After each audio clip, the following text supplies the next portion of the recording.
I didn't mean to open it that night. I truly didn't. But when I walked past my daughter's old room, the air felt wrong, like someone had just been there. The door was cracked open, barely, and a thin brass key lay on the hallway floor, as if waiting for me. My daughter warned me for 14 years to never touch that drawer.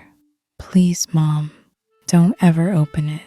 But now she wasn't answering my calls, and the house felt colder than it should. So I picked up the key, and the moment it touched my hand, I knew the secret inside wasn't hers alone. I stood there in the hallway, staring at that little piece of brass. It shouldn't have been there. No one had been in that room for years. The air felt cooler by her door, like the house was holding its breath. I bent down slowly, my knees complaining, fingers brushing the cold metal. The key was icy, as if it had been outside in winter wind. I closed my hand around it and felt a strange heaviness in my chest. For 14 years, I'd walked past that drawer and pretended not to wonder. 14 years of respecting a boundary that made no sense in my own home. Please, Mom, don't ever open it, she'd said, eyes too serious for a teenager. At the time, I thought it was about privacy, heartbreak, maybe some silly crush. Now it felt like something else, something worse. I pushed the bedroom door open with my shoulder, the hinges sighing softly. Her room smelled like old fabric softener and dust, with the faintest hint of her perfume. The wallpaper I chose when she was 12 still clung to the walls, faded at the edges. Posters, long torn down, left darker squares where the sun hadn't eaten the color.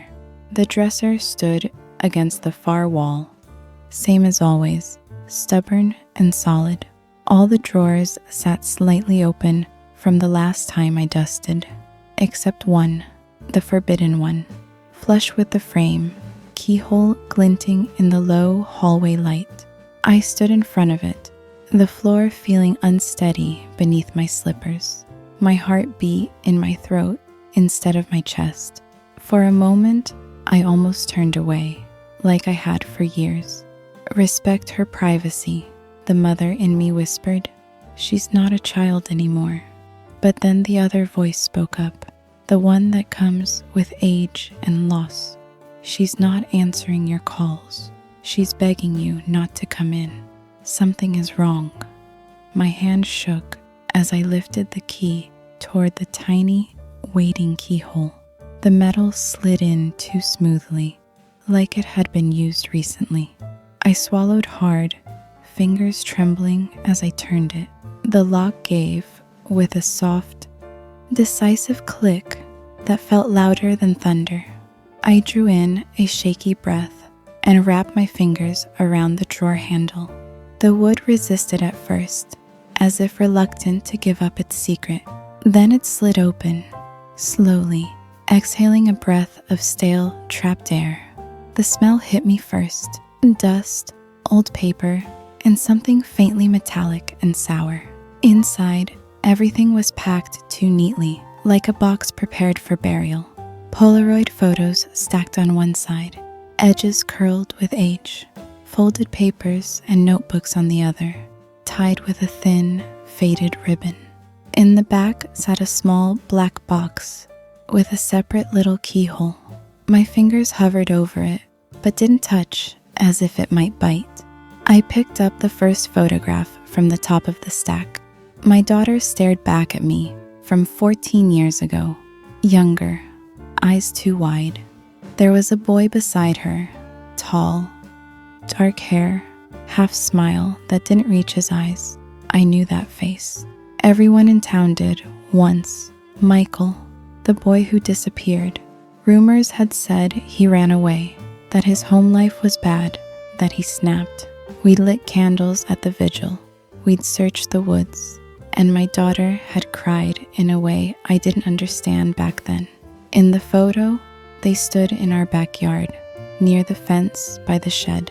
He was looking at her like she was the only safe place on earth. Another Polaroid, same boy, same yard, but this time his hands were bruised, knuckles scraped, lips swollen, eyes swollen and red. My daughter was in the frame too, leaning toward him, jaw clenched like stone. On the back of that photo, in her handwriting, were 4 words. "We can't tell anyone." My hand trembled so much the photograph shook. I sifted through more images, each worse than the last. Michael sitting on our back steps with a black eye. Michael curled up under an old blanket in what looked like our shed. Michael standing near a car I didn't recognize, expression terrified, sunlight harsh. My chest tightened with each new piece of a puzzle I hadn't known existed. I turned to the papers tied with ribbon, fingers clumsy and cold, letters, all addressed to my daughter, some in Michael's jagged hand, some written but never sent. The dates lined up almost exactly with the months before he vanished. I unfolded the first one and read lines that made my throat burn. He was begging her for help, begging her to let him hide here again, begging her not to tell him where he was. No name, just that one small word, him. I sat down hard on the edge of the bed, the mattress groaning softly beneath me. My fingers left faint smudges on the old paper as I turned page after page. He was afraid. He was always watching windows. He didn't trust the police, didn't trust the adults who said they were safe, but he trusted my daughter. He trusted this house. A cold, nauseating realization settled in my stomach like a stone. Something had happened here, not somewhere far off, not in the shadows of the town. Here, under my roof, in the room next to mine, with the girl I tucked in at night. I set the letters aside and picked up her small spiral notebook. The first page was covered in my daughter's handwriting, jagged and frantic. "If anything ever happens," she wrote, "it's because I tried to protect him." My vision blurred as I kept reading. She wrote about late night knocks on her window, about him sleeping in the shed because he couldn't go home, about voices arguing outside near the fence, too low for me to hear. She wrote that he had bruises he wouldn't explain and that he flinched at sudden sounds. She wrote that he said someone would kill him if he talked. She wrote that she believed him. I turned another page, my heart pounding faster, louder. Then the date shifted. The last entry was written the week he disappeared. There, in letters pressed so hard the pen nearly tore the paper, were the words, "I heard the scream. I saw the car. I can't unsee it." My hands went ice cold. Car, scream, my house, my daughter, and all the while, I'd been sleeping down the hall. The small black box in the back of the drawer seemed to pulse in the corner of my eye. I reached for it slowly, palms slick with sweat. The metal was heavier than it looked, cold biting through my skin. I turned it in my hands, searching its surface for any clue. There was another keyhole, smaller than the first, shaped like a tiny oval. No key, not in the drawer, not taped underneath, not caught in the corners. I set the box on the bed and stood, feeling suddenly exposed in the quiet room. The shadows in the corners felt too deep, as if they knew what I was learning. My daughter's laughter from years ago echoed faintly in my memory, clashing with the silence. I walked to the window and looked out over the backyard. The shed sat where it always had, sagging slightly, door half closed. The fence line looked ordinary, but my mind painted ghosts along it. A boy's hunched shoulders, a car idling in the dark, a shape leaning over him. I pressed my forehead briefly against the cool glass, trying to steady myself. What had she seen from this room that night? What had she carried alone for 14 years? A burst of guilt washed over me, so strong I had to grip the windowsill. I was her mother. I should have known. I should have heard. I should have seen the way her eyes changed after he vanished. I turned back to the dresser, eyes landing on the open drawer, its contents exposed. The Polaroids, the letters, the notebook, the locked box. It didn't feel like a collection. It felt like a confession. The floorboard near the closet creaked as I stepped toward it, out of habit. But this time, the sound felt different, hollow almost. I frowned and stepped on it again, deliberately pressing my weight down. It dipped slightly, just enough to tug at some old instinct. I knelt, ignoring the ache in my knees, and ran my fingers along the edges. There, near the corner, a small gap where wood didn't quite meet frame. I wedged my fingernails under the plank and lifted, heart pounding louder.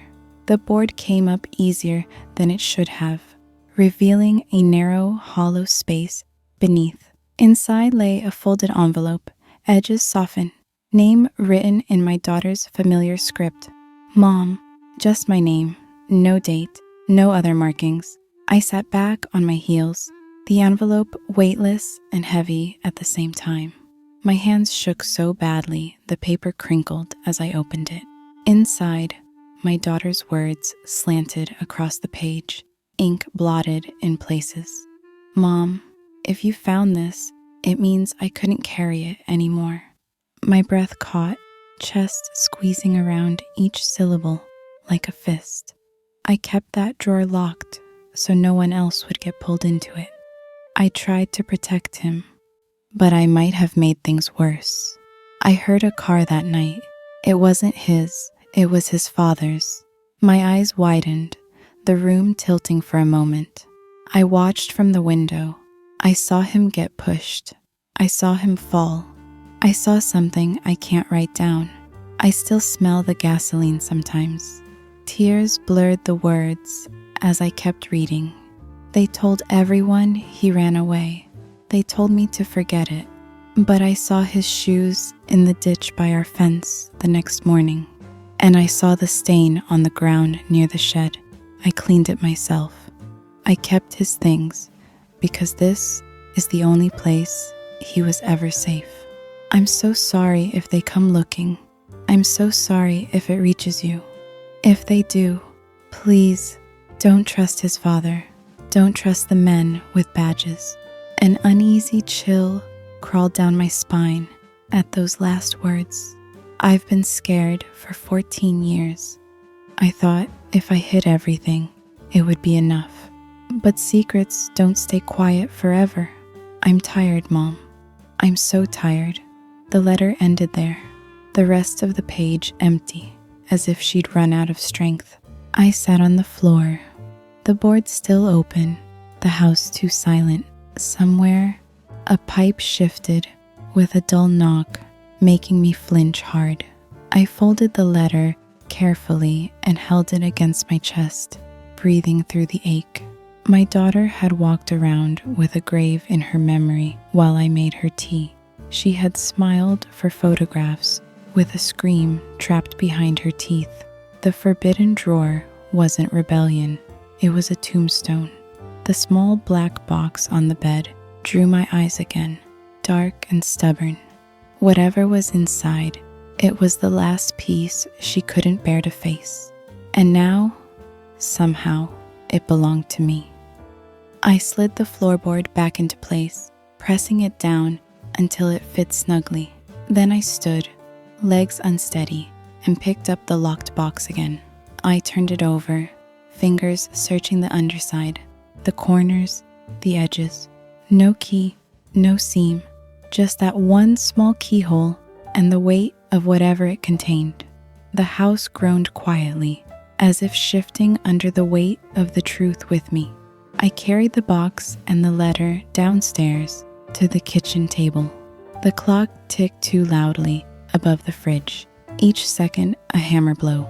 Outside, the sky was darkening, the yard fading into silhouettes and suggestion. I set everything in front of me and sat down, back straight despite the exhaustion. If she was still keeping this secret, she was in more danger than I'd ever imagined. And if she wasn't keeping it anymore, then someone else knew already. Someone who might not like that the drawer was finally open. I sat at the table for a long time, the black box between my hands, like a heartbeat I couldn't hear.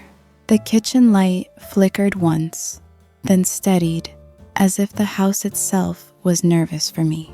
My daughter's letter lay beside the box, ink trembling across the page like she wrote it while shaking. I read it again, slower this time, letting every word carve deeper into me. She'd been terrified, she'd been alone, and she'd been a child when she wrote it. 14 years, living with something no one her age should even imagine. I pressed my palm to my mouth to stifle a sob that threatened to tear through me. The refrigerator hummed quietly, too loud in a room that felt like a confession booth. I turned the black box over, hoping the movement would reveal some clue, some hidden latch, but it remained stubbornly closed, keyhole gleaming like an unblinking eye. My hands were cold despite the warm air blowing from the heater. I rubbed them together, trying to force warmth back into my fingers, back into my courage. The silence in the house pressed on my chest until it felt like breathing through cotton.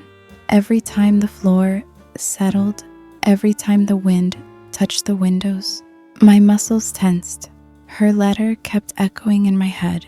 If they come looking, if it reaches you, how close were they now?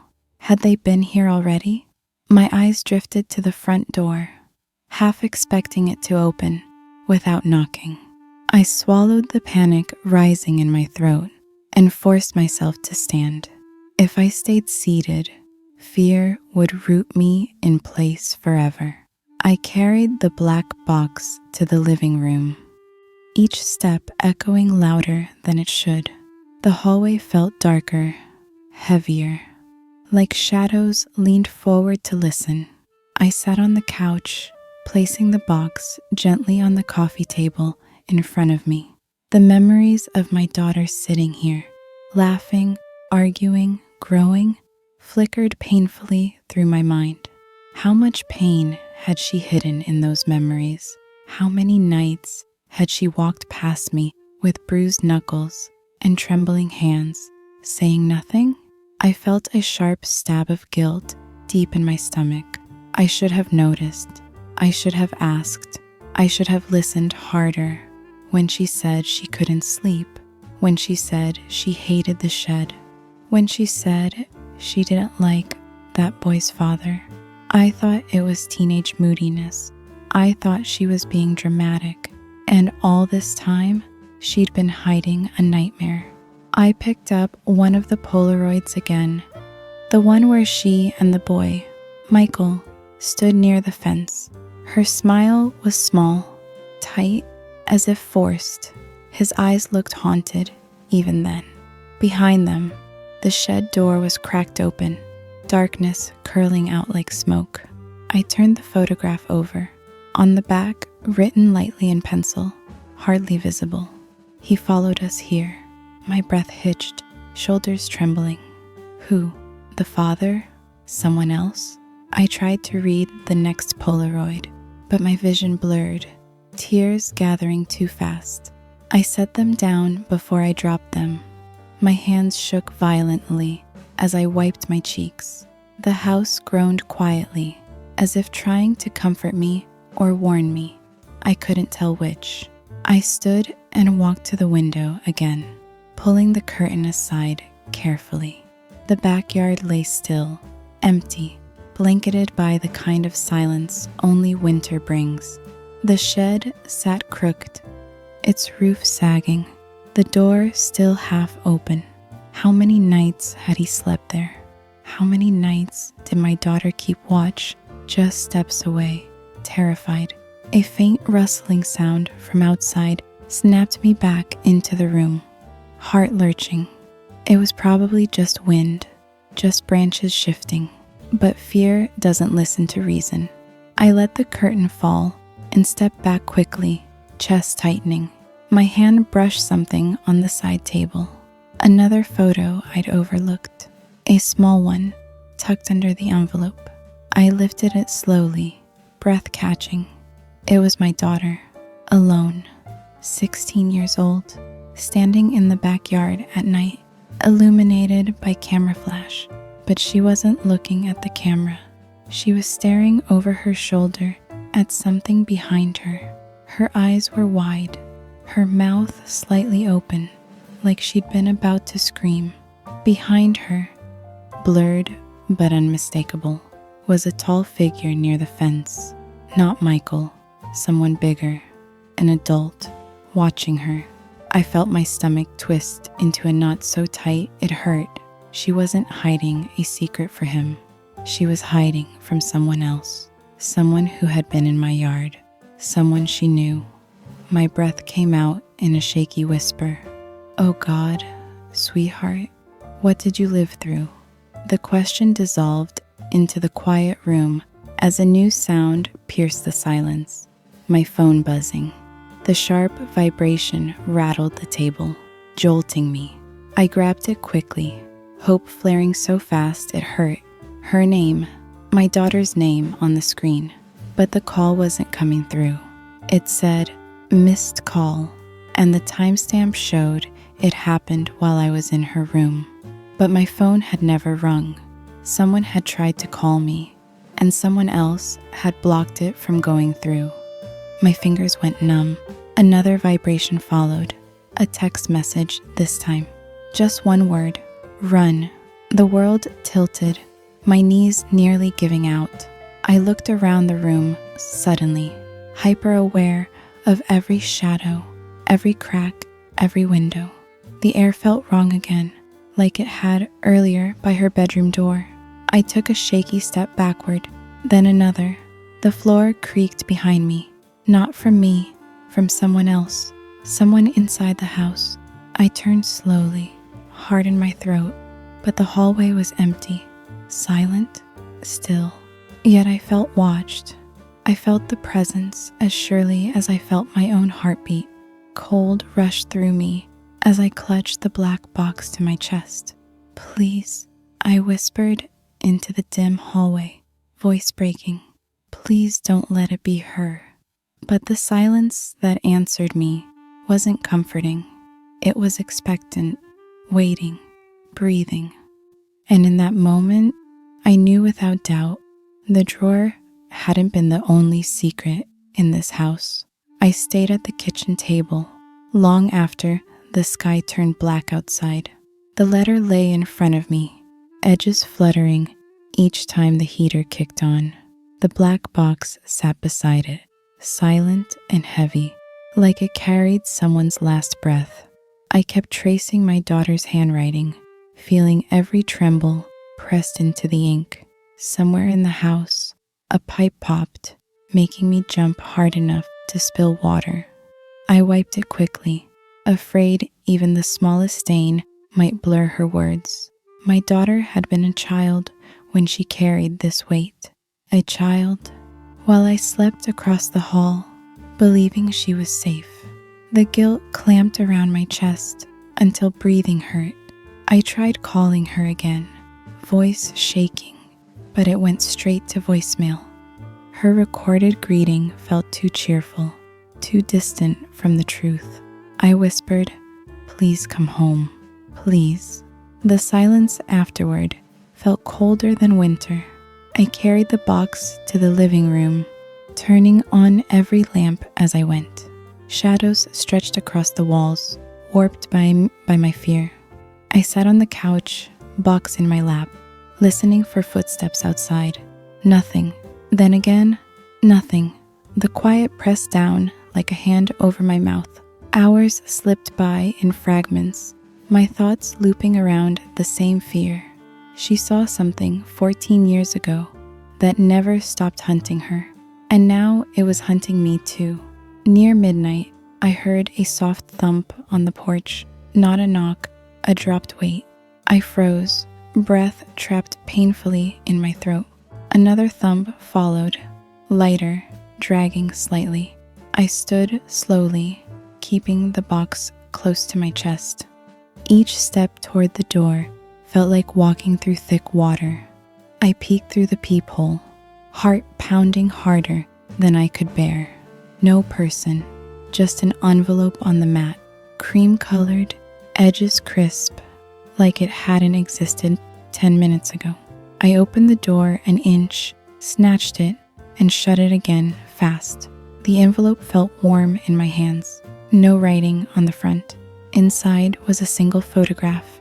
My daughter, taken recently. She looked exhausted, shadows under her eyes, hair pulled back loosely, and behind her, a shape, a man's silhouette, blurred, watching her from a distance. My knees buckled and I sank onto the couch, breath shaking loose. I turned the photo over, one sentence written in red ink. You opened what she closed. My hand flew to my mouth to muffle the cry rising in my throat. Someone knew. Someone was watching both of us. I clutched the photo until the edges bent beneath my grip. I reached for the black box, desperate to open it, desperate to understand. The keyhole glinted back, stubborn, refusing me. I pressed my forehead against it, eyes burning. What did you hide, sweetheart? The house answered, only with soft creaks and shifting floorboards. I carried the photo upstairs, needing to be near her room. The door stood half open, waiting like a wound. I stepped inside, the darkness thick, swallowing the corners. The dresser drawer remained open, exposing the truth she buried in silence. I placed the new photograph on the bed, next to the old Polaroids. Past and present stared at each other, like two ghosts comparing scars. Something in the corner caught my eye, a slight tilt of the curtain. I walked closer, fingers trembling as I reached for the fabric. Outside, the yard was dark, the shed a shadow among shadows. A soft breeze rustled the grass, but nothing else moved. Then, as I turned away, something metallic caught the moonlight on the windowsill. A key, smaller than the first, oval-shaped, exactly like the keyhole on the black box. My stomach collapsed inward as I picked it up. It was warm, warm like someone had held it moments ago. I backed away from the window, pulse racing, eyes on the ceiling corners, like danger lived there. I went downstairs again, gripping the key so tightly it dug crescents into my palm. The box waited on the coffee table, quiet as a breath held too long. I slid the key into the slot, my hands trembling violently. It fit perfectly, almost too perfectly. I turned it, expecting resistance, but it opened with a soft click, like a sigh released after years. Inside lay a folded piece of fabric, dark and stained. I lifted it slowly, dread crawling up my arms. A jacket, too small for a grown man, too large for a child, and under it, a locket, my daughter's, the one she said she lost the night Michael disappeared. I opened the locket with shaking fingers. Inside was a tiny photo of her and Michael, foreheads touching, smiling in a way that hurt to see. Under the locket was one more item, a USB drive, scratched, edges dented, like it had been stepped on repeatedly. There was a note beneath it, short, written in my daughter's frantic hand. If they find this before you, I'm gone. My breath crumbled as I whispered her name into the quiet room. The house seemed to lean in, listening, absorbing my fear. I plugged the USB drive into my old laptop, screen flickering awake. A single video file appeared, time-stamped 14 years ago. My hands shook as I clicked it open. Static filled the screen at first, hissing like distant wind. Then shapes emerged. My backyard, the shed, a teenage boy stumbling toward the fence, a man behind him grabbing his arm, Michael, and the man, his father, shouting without sound, gesturing violently, face twisted in fury. Michael tried to run. The man shoved him hard, and he fell, out of frame. The video ended abruptly there, cutting to black. My breath tore from me in a broken sob. My daughter had watched this, at 14, alone, terrified, and someone else had known she saw. Someone who still wanted the evidence gone. I closed the laptop, hands trembling, too hard to keep steady. Lights outside passed slowly, crawling along the wall like searching fingers. A car moving too slowly, like it was looking for a house, looking for a person, looking for me. I crouched behind the couch, clutching the box, the key, the USB, everything. The car stopped in front of my house, not moving, not leaving, just waiting. A door opened softly, almost politely. Footsteps approached the porch, measured, quiet, confident. A shadow fell across the frosted glass of my front door. I pressed my hand over my mouth, tears hot on my cheeks. A voice spoke, low, calm, cold. "Ma'am, we need to talk about your daughter." The doorknob turned slowly. Metal clicked. The shadow leaned closer. And before the door fully opened, before the night swallowed my breath, I realized something far worse than the truth in the drawer. My daughter wasn't running from her past. She was running from them.